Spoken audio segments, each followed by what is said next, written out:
السلام عليكم. معكم فاتحة بوشيخي، موظفة سابقا في قطاع العام.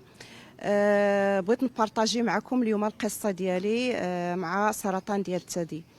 في 2011 اكتشفت عندي سرطان ديال الثدي، وما نكذبش عليكم الحياة ديالي تغيرت بواحد الدرجة كبيرة. جاني واحد الخوف كبير. فكرت في وليداتي، عندي 3 الوليدات. فكرت في حياتي، ربما سالات، ربما سي لا فان، حيت كيقولوا vous avez une tumeur، وبالنسبه لي tu meurs.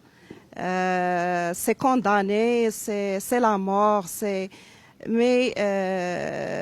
دوزت هاد الفتره هادي وانا واحد النهار نفكر، قلت بوكوا با غادي جو في غاشي ما في بسبب هاد لا مالادي هادي.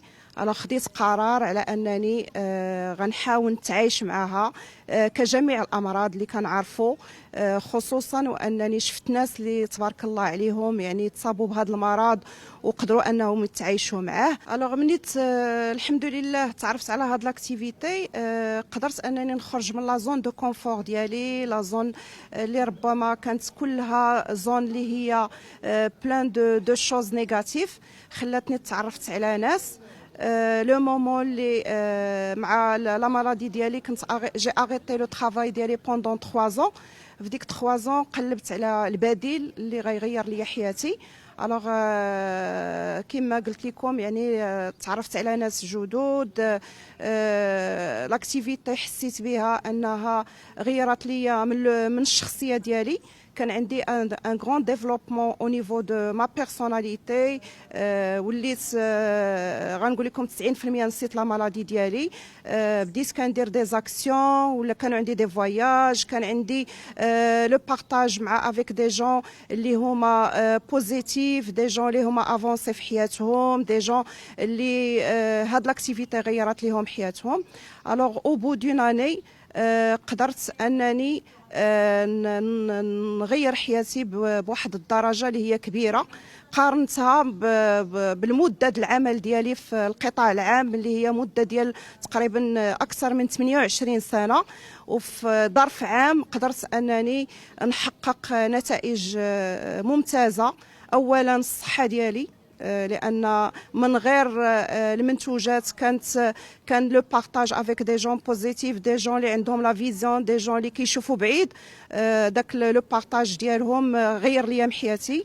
دوزيام دي شوز، اكتشفت مع لو بروجي ان بيزنس اللي هو عطاني دي ريفونو اللي ما كنتش كنحلم بهم، دي ريفونو اللي ساعدوني في الدراسه ديال ولادي في اليترونجي.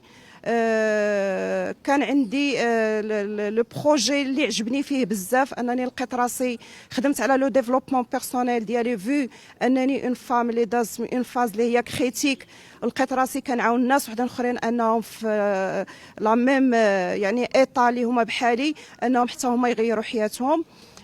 كنت سبب في تغيير يعني حياه ديال ربات بيوت اللي كانوا جالسين في الدار. يعني قدرت انني نخرجهم من لا زون دو كونفور ديالهم ونعلمهم ان بيزنس اللي غيمشي بهم بعيد. وانا بيني وبينكم اللي خلاني انني الحمد لله صافي دابا بلوس كو 8 طون وانا كنتعايش مع لا مالادي ديالي. سي لا ريكونيسونس دو بروجي اللي انا فيه، اللي عطاني الثقه في النفس وعطاني خلاني انا نتاكروشا في لا في ديالي ونعيشها كما بغيت. ودابا الحمد لله كنعيش مزيان، كندير ميزاناليز، كلشي مزيان الحمد لله. اش يمكن لينا نطلبوا من غير هذا الشيء؟ ليكيب ديالي كنتعامل معها ا ديستانس. عندي الزوج ديالي كان في الاول فاش خديت هذا القرار ما كانش موافق عليه، ولكن كان حضر معايا بزاف ديال لي كونفيرونس، وحضر معايا ودار معايا دي فواياج في المغرب وخارج المغرب. باغ لا سويت اكتشف لانتيغي ديال لاكتيفيتي اللي انا خديت فيها القرار، وسورتو انا شاف ما سونتي الحمد لله دو بلوز اون بلو كتحسن. بيان سور الا بري لا ديسيزيون الا انتغري اوسي لاكتيفيتي معايا، ودابا معايا في لاكتيفيتي كيعاونني وكيساعدني، ومن هذا المنبر كنشكرو بزاف. النصيحه ديالي لجميع النساء انهم يبادروا بالكشف المبكر على سرطان ديال الثدي، ويعرفوا بانها ما هي الا البدايه، لان بزاف الناس كيحسب لهم راها نهايه، ما هي الا بدايه.